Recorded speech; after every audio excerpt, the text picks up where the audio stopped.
Excuse me. Yeah? I have to meet a friend here later. It seems all the booths are taken. Wondered if Oh, hey, no problem. Have a seat. Thanks. Who are you looking for? Oh, maybe I might have seen him around. Her. Well, that just raised your odds of me knowing exactly who this person is. You see, I try to make sure that I know where every girl is and exactly what she's doing here on campus. She's my fiancée. Except for those, of course, who are spoken for. It's not like Courtney to hang out in a place like this. Did you say her name's Courtney? Yes. Courtney Carpenter. But I don't think you'd know her.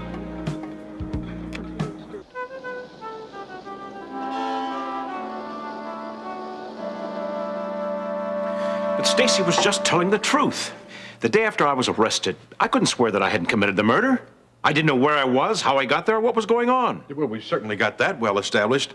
Dave, I am just pointing out that it would have been better if Stacy hadn't said on the stand that you questioned your innocence. What are you saying, that she should have lied? No, chosen her words more carefully. Now, just relax, both of you. Her testimony came as a surprise to everybody. Surprise is hardly the word for it. How'd she put it? She said, and I quote, "I don't know, maybe I did do it. I can't even remember." That's it, exactly. Now, I would have thought that Stacy, being a reporter, could have avoided letting Lockwood trap her into quoting out of context like that. Well, it's in the court record to stay. So what'll we do now? What's next, Harold? I'll tell you what's next. It's about time they got my side of the story into the court record. I'm taking that stand in my own defense.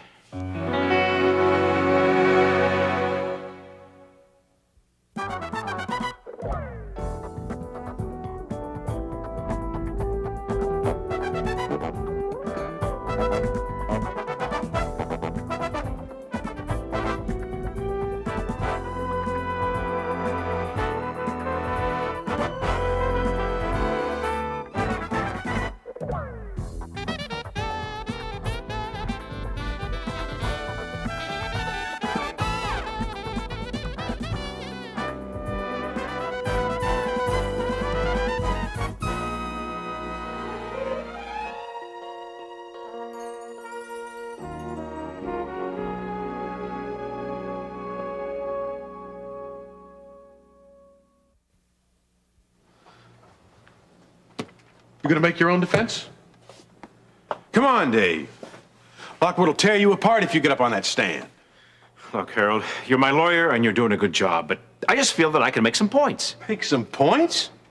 Dave, it's not a fair fight up there on the witness stand. We lawyers have all the advantages. Now, Lockwood will set you up, and he will score all the points. Believe me, that's why we didn't put you on the stand in the first place. I just don't like the picture he's painting of me. I'm not the inconsistent man he has the jury believing.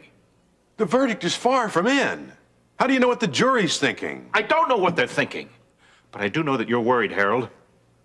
And with good cause. We all are, Dave. But you may be overreacting by taking the stand. Oh, Terry, come on. You heard the reaction of the gallery yesterday when Stacy said that I might have killed Kate. That somebody has got to diffuse this image that Lockwood is painting of me. And you think you're the person that's going to do that? Yes. Let them see who I am. Let me tell my side of the story. I'm no murderer. Of course you're not, but that isn't the issue here. Then what is? The issue is whether or not the jury believes that you didn't kill Kate. It's a matter of perception, not reality. Exactly. And I can change those perceptions. Dave, if the character witnesses that we've already had on the stand haven't been able to do that, then you aren't going to be able to do that. Look, all right. Maybe I can't help my image, but I can help with the facts.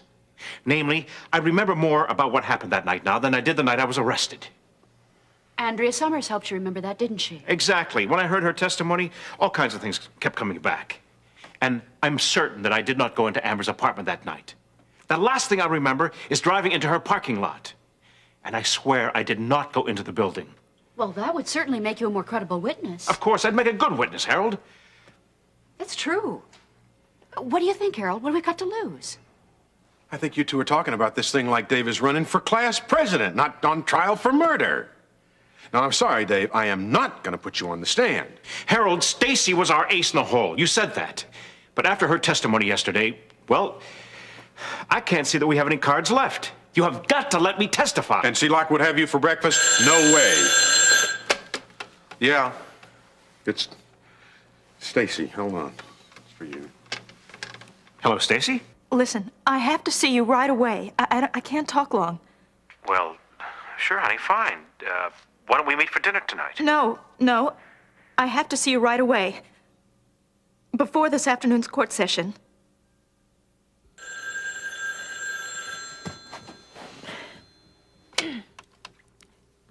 Hello?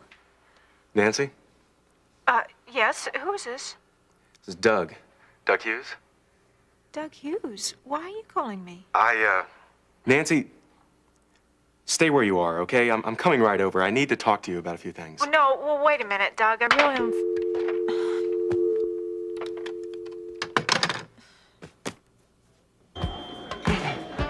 Now, let me get this straight. You are Courtney Carpenter's fiance? Yes.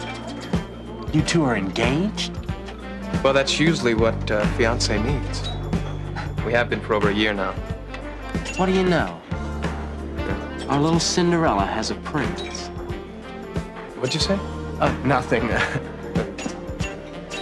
Well, Courtney doesn't know I spent an extra night here. But I stopped over at her dorm and some well-oiled co-ed with an I Love to Party t-shirt told me I might find her here. You don't suppose our well-oiled friend knew it was still morning, do you? Morning, evening, doesn't make a whole heck of a lot of difference. Well, like a fool, I believed her. You seem to know Courtney. Does she come in here often? Well, I've seen her from a distance, but I've never managed to get close. What I mean is that she's usually sitting with a bunch of girls or something. So, I guess you came down to take Courtney to the Christmas formal. No. Unfortunately, Courtney never mentioned anything about the dance. But we did spend the evening together. I still can't get over it. Courtney engaged? Yes, well, spread the word. Courtney! I was beginning to think you weren't going to come. Hi, Gary. Hi, Courtney. I was just talking to your fiance here. Yeah, so I see. Gary, my, friend didn't show up with my biology notes. No. Oh, no, but your friend should be here any moment. Oh. Well, tell her to drop the notes off at Courtney's dorm room. We're going to get going. Yeah, that's a good idea. We could go down by Mirror Lake. I'd like to go someplace quiet. I know this place, the Greenbrier.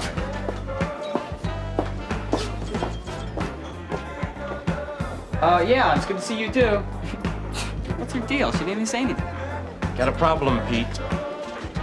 Our Prince Charming is more than just a friend of Courtney's from the Windy City. What's that mean? It means that that guy is her fiance. She's engaged, Pete. She's been engaged all along. Look, Nancy, we're both the victims here.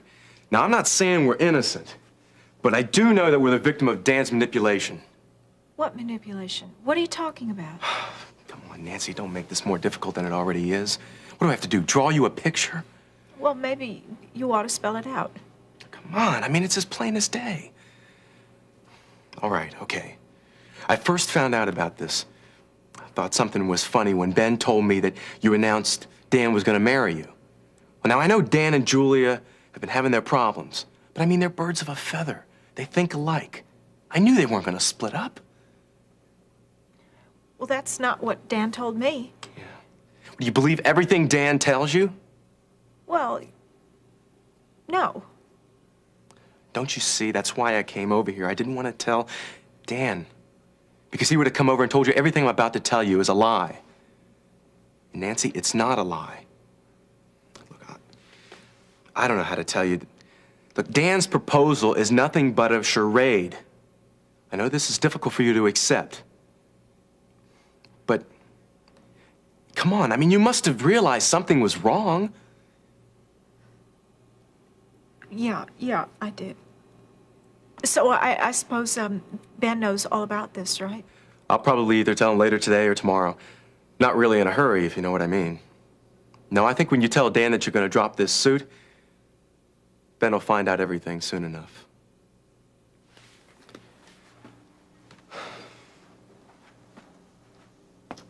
That is, assuming that I do drop this suit.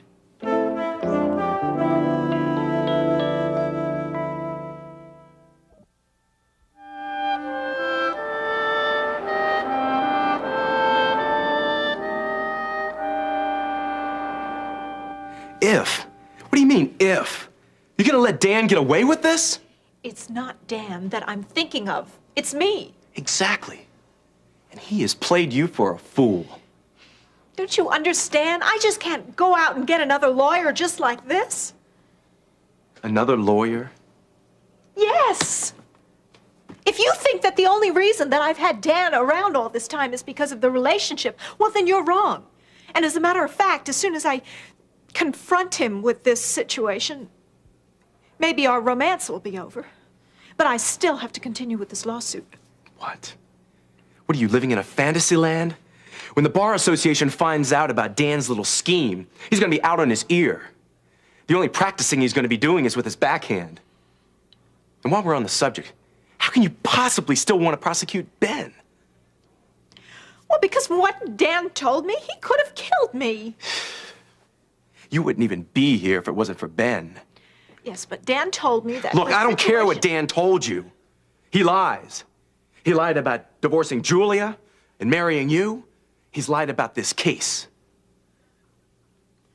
Look, Doug, I think you ought to just leave, okay? Yeah, sure. And you know something? Ben is actually trying to forgive you. I mean, I'm not saying he's not mad. Sure, I mean, he's only human. But he's got this faith that he's trying to apply, and he actually feels sorry for you. And you know something else?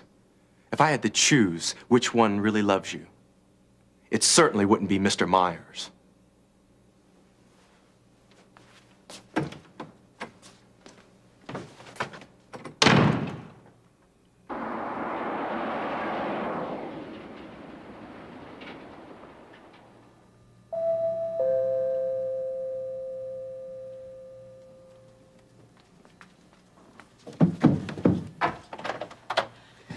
Stacy.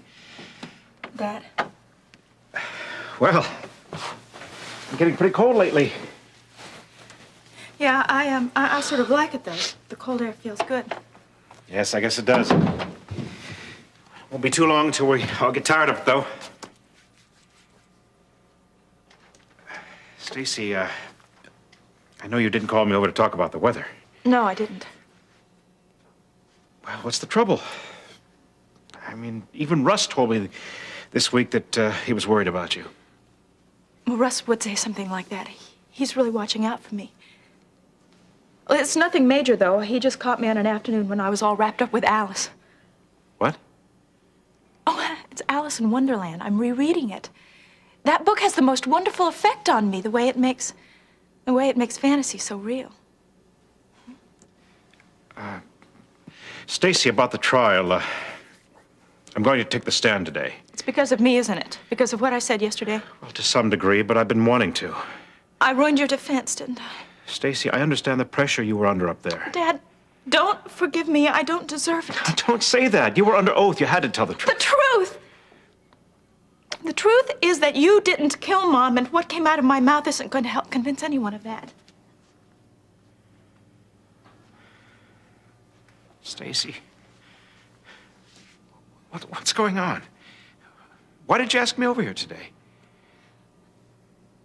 I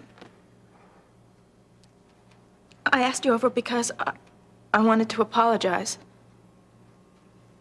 There's no need for that. You know that. But I do need to. No, you don't. Please don't argue with me. Stacy, everything you said on that witness stand doesn't matter anymore. It's all in the past. Just don't say anything else. I shouldn't have asked you over here. That's not true, Stacy. Please, Look, just Stacy, leave. I know you're hurting. Let me Dad, help will you leave? Stacy. Dad, get out of here!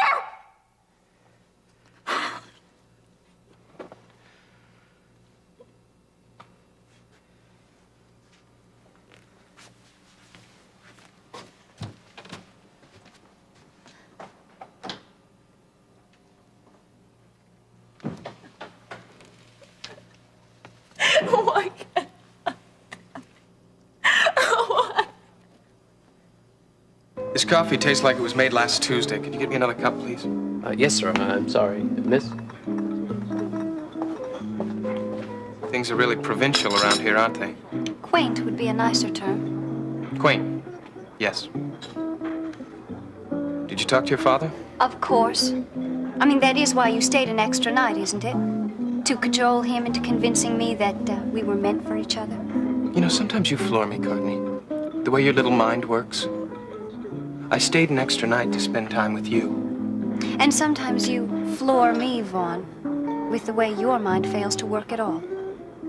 What's that supposed to mean? It means that you didn't need to send a contingent down here from Lake Forest to check on my social life. I did no such thing. Well, it doesn't matter. Nothing happened when I talked to Dad. Nothing was resolved.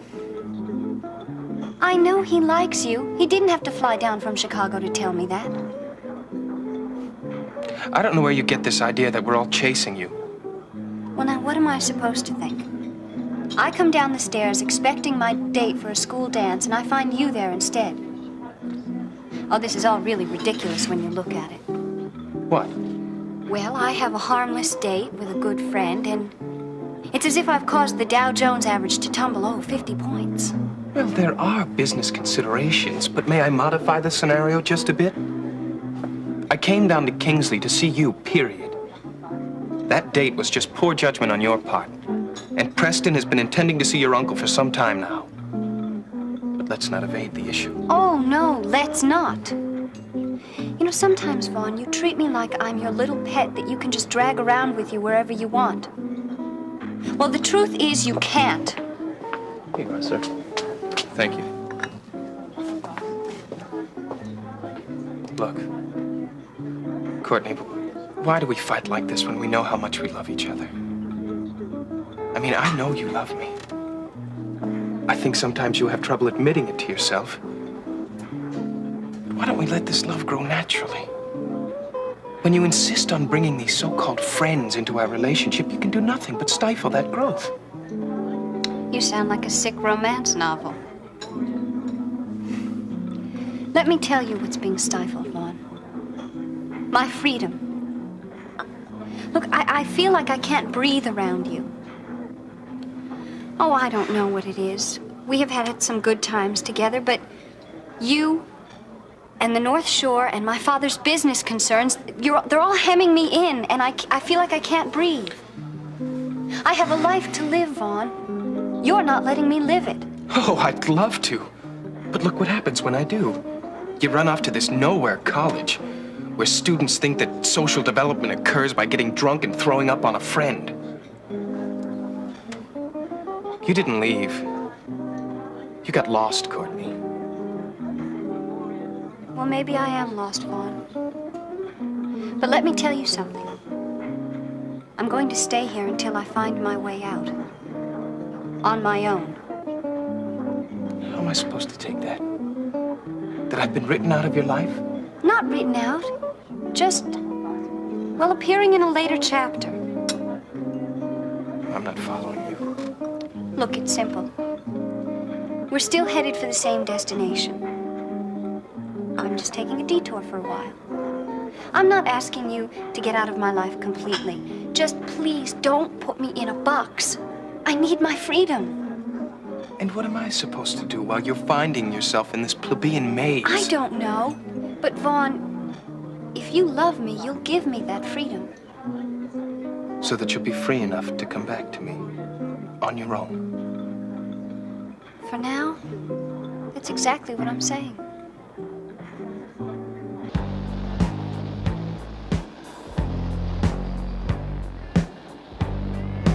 I don't care if she's engaged. Something's not right here.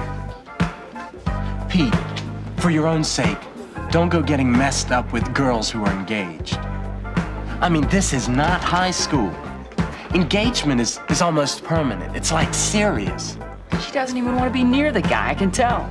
And who told you that? Nobody has to be telling me anything. I can see it in her eyes. You know, Pete, you must have some sort of a big brother complex or something, the way you keep looking after her.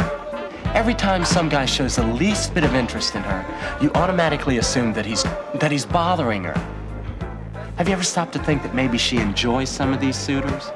Oh, yeah, sure. Troy was a real prince. Okay, maybe And what not. about yourself? It took you half a dozen put-downs before you realized she's not interested in you. I take it back. It's not a big brother complex. You're hooked on her.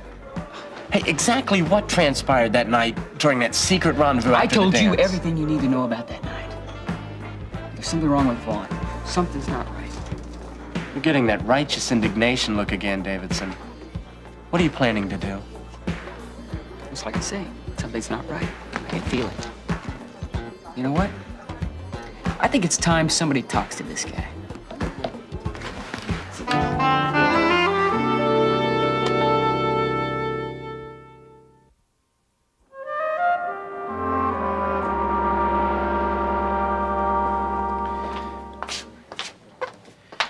I'm worried, Terry. I've never seen Stacy this way before. Didn't you tell her you didn't hold it against her for what she said yesterday? Yes, but that seemed to make her even more upset. I don't know. Stacy has never acted this way before. Something else has got to be bothering her. Dave, naturally, this isn't the easiest time for her. Yes, I know, but invite me over to her house and then practically kick me out the door? Look, Dave, as concerned as you are about her, right now is not the best time to think about it. You've got to clear your mind and think about what you're going to be saying up there on the stand. Yes, I know you're right. Whatever problem Stacy has, it's going to have to wait. But if you get a chance to talk to her, Terry, would you, please? I will. Well, you'd better get in. Dave, wait. Don't go in there with this burden on you. Give it to the one who can bear it better than you. Thanks, Terry. I will.